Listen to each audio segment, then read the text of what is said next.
50 to 100 millimeters. Ganito karami ang inaasahang ibubuhos na ulan sa Pangasinan ngayong araw August 18 ayon sa heavy rainfall outlook ng Pag-asa. Ang bilang na ito posibleng makadagdag pa sa malawakang baha na nararanasan sa probinsya. Sa bayan ng Bugalyon kita ang tila ilog na kalsadang ito. Abot bewang daw ang baha dyan, hindi tuloy ito madaanan ng mga motorista. Nagtulong-tulong naman ang kinatawan ng MDRRMO Bani sa isinagawang rescue operation sa bahagi ng poblasyon at ang babae. Kanilang target ma-rescue ang babaeng ito na matindi ang kapit sa puno. Natrap kasi siya matapos subukang tumawid at maabutan ng mabilis na pagtaas ng tubig. Sa Sual, Pangasinan naman, kita kung paano nagtulong-tulong ang kawani ng Sual LGU sa paglilinis ng mga nabuwal na puno at makapal na lupa na humambalang sa kalsada. Dulot ito ng mga naitalang pagguhon ng lupa sa bayan.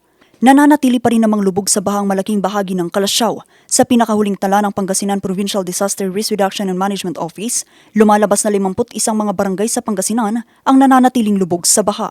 Sa amin pong situational report, ang mga LGUs po natin na mayroong medyo marami yung kanilang flooded barangays ay si mga Tarab nasa 11 po, habang si Lingayen and Binmalay ay nasa 6 na mga barangay. Si Kalasyaw nasa 17 na barangay po. Dahil dito sumampa na sa higit 500 pamilya o katumbas ng 1,717 na individual ang inilikas at ngayon nananatili sa evacuation center. So, ongoing po kasi ang consolidation namin ng updated reports nila kung ito bang mga pamilyang ito ay sila ba ay safe na rin na nakauwi or makakauwi, given nga na gumaganda naman yung panahon sa province po natin ngayon.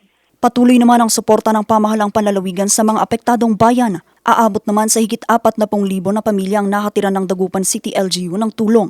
Pero maraming barangay pa rin na kailangan tulungan pero hindi sila masyadong naapektado sa baha, portion lang. Yan ang isusunod namin, yung mga portion.